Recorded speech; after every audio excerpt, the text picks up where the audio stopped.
Hey guys, welcome back to my channel. I'm at Rockwell today and I'm not alone. I'm with, drum roll please,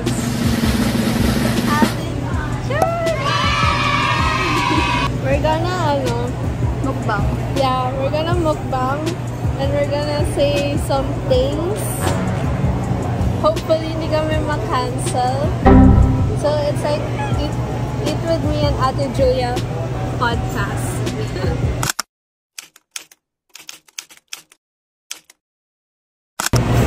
We ordered burgers. Burger just because. Yeah. And these are drinks. Ito yung drinks namin. Guys, gusto ko mag-order ng sangria kaso wala ko ay 18 plus na ay fake ID. Bro. Ano mo sabihin ng parents mo fake it as fake to lang. Ano yun? Bad influence. Nag-try ka na ba mag-ganon? Ano? Like fake ID? Sa-try ko pa lang. What? Try mo bago ko mag-18. Kasi ang mahal ng ng fake ID. How do you know? Ganun na ganun ako inquire. How do we eat this? Okay, may question ako. Ano yung first impression mo sa akin? Cry baby. What? Legit? Hindi. Pero given na yun. Ang tawag dito? So.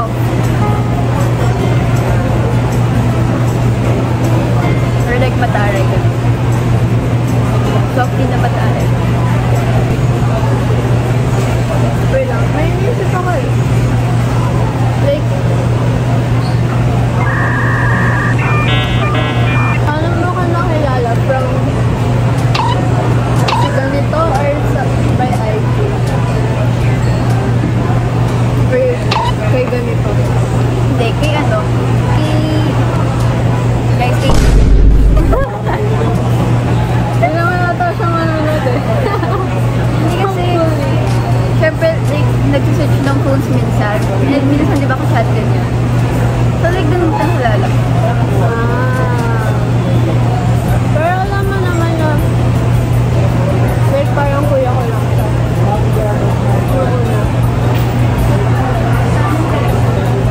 Pero di naman kasi yung nag-overthink. Ako first impression ko sa'yo. Parang cold.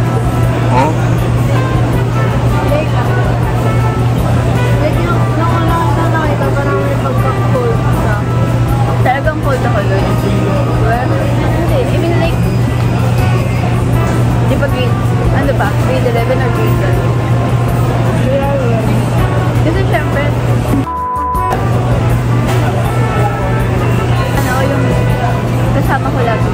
And, ganun, parang may ano siya na bawal ako makipagano sa kasi nga, ganito nga yung naisip ko sa kanya. Kapag masaya ako sa iba, malungkot siya. Parang, ikaw na lang iwan. Tatlo ko sa'yo. Okay, so it's a canon event talaga. Nababalikan mo pa rin kung gano'n. Nabalikan mo naman eh. Bro. So, ikaw.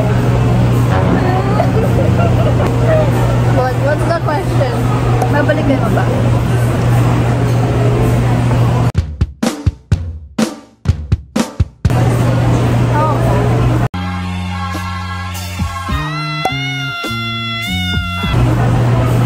Canon event. Siyempre kaibigan ko siya. And, pero babalikan ko lang siya if pinakita niya yung effort na gusto niya ulit ako. And, hindi niya paglalaban niya ako.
Isa din.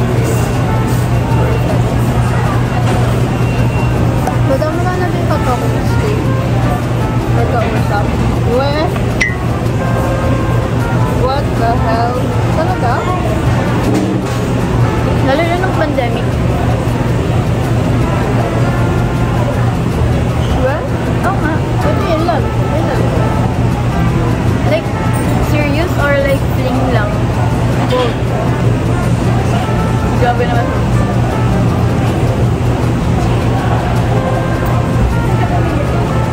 Kausap? Hindi ko na alam. Ay, wala. Kausap.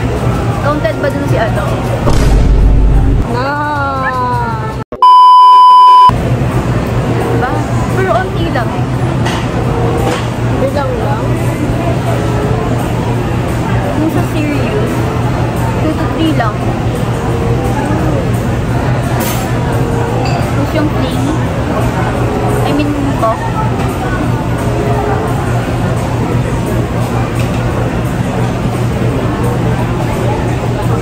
siguro nasa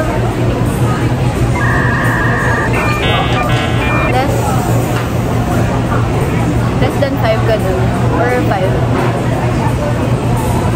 Pwede? 8.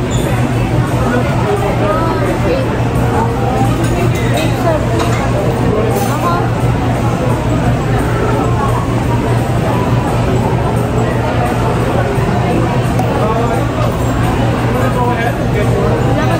Manila, wala.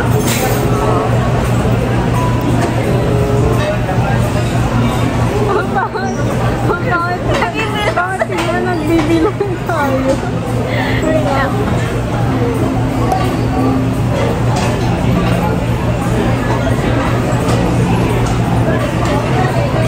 Actually, babae wala talaga eh.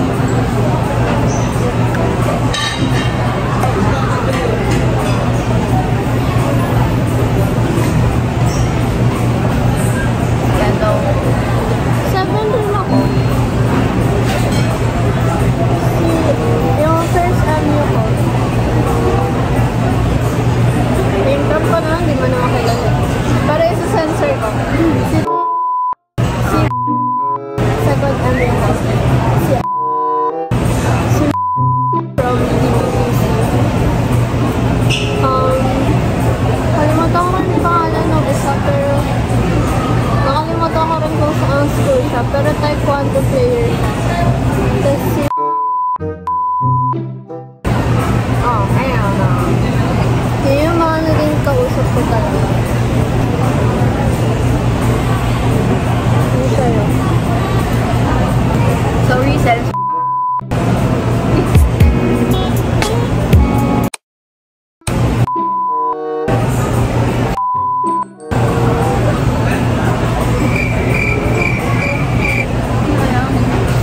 Kasi sila lang talaga yung matino kong like, yung matagal.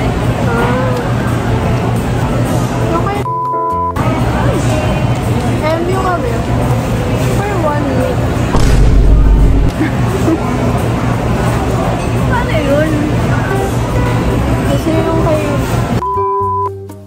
After pandemic, nung grade 8, nagka-run ulit kami ng communication. After ng Festival of Talent, ginos niya ako. Tapos, wala ulit kami connection, communication kasi ginos niya ako. Nagkita ulit kami ng grade 10 Boss Olympics. Eh, yun yung time na naguluhan talaga ako kasi okay lang sa akin na friend ko lang. What's your type?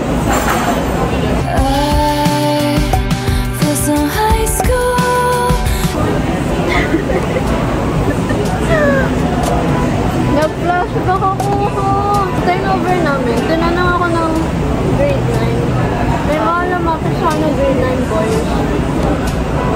Sabi nila, ate Chinito, Miss Kizo Moreno.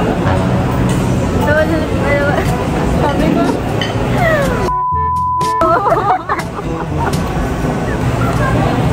oh, kill me. I hate this.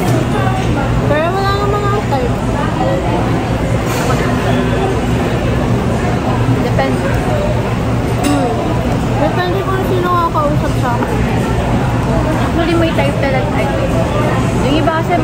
talaga. Pero, hindi lang naaabot. Oh. Feeling ko hindi pa ako ready ngayon. Late na ng relationship. Why? Wala, ayaw ko ba? Parang hindi ko feel. Ako rin. Pero wala nang kausap. Kasi, Ako depende. Hindi ko alam. Kaya nga okay lang. Okay lang. Kasi, pare, kami ni Abby lang. Parang random na kami mag-chat sa isa't isa na parang ang boring mo lang kausap ganun-ganun. Tapos, parang maisip namin na gusto namin ng kausap. Kapag gusto namin ganun. ako ayaw ko. Minsan, hindi yung lagi, pero at least yung kausap. Wow, wait. Ako na, ever since yung sa nangyari sa family, hindi na talaga, bawal kasi talaga ako. Ay matigas ang ulo ko. Bruh. Kaya wala nang nagawa sila mami. Pero since napasok na ako sa UST, aral lang talaga. Malang presyon.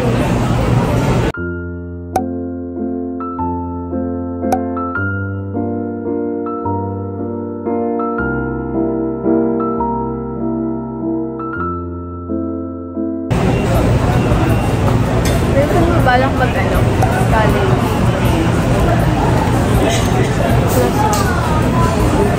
Or mag-stay na lang din ako sa UST. Depende. Feeling ko yung course ko. Ganda siya lang tayo. Yung commerce or marketing. What's your advice sa mga bus canyon viewers natin pag magsi-senior high na sila? Bakmakan ako.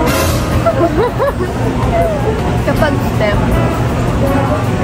O, saan naman yung STEM?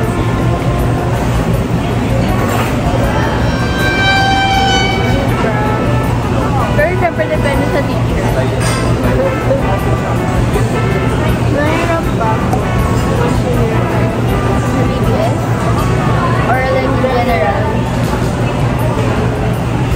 Hindi naman. Siguro ano lang. Depende.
Ilan age ka?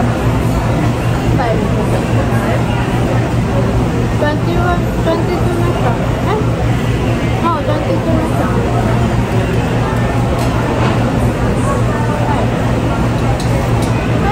5 ba?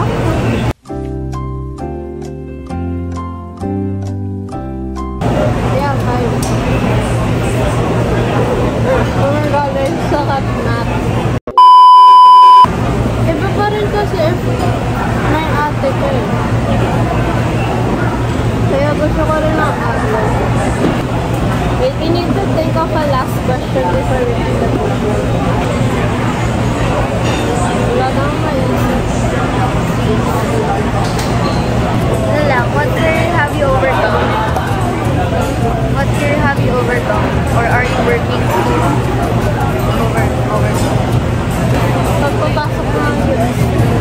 Kasi, I'm scared na baka yung performance ko in academics, ganun pa rin. Like, ayoko na mas stuck ako sa ganun performance sa academics, lalo na sa US.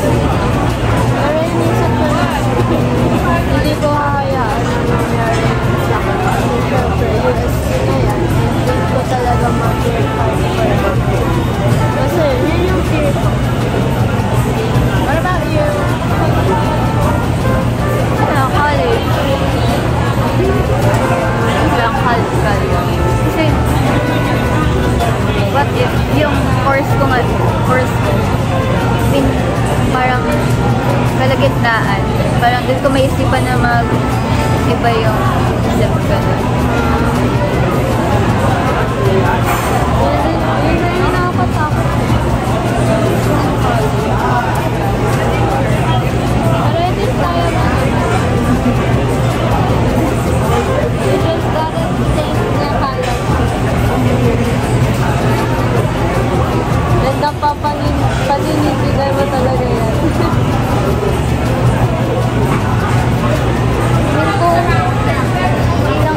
Kung hindi ko lang iniisip like yung future, kasi yun talaga ako.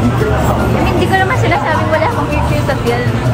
Pero like, mas secured kasi yung future ko pag nag-med ako. Let's end the video. Hindi tayo rin again.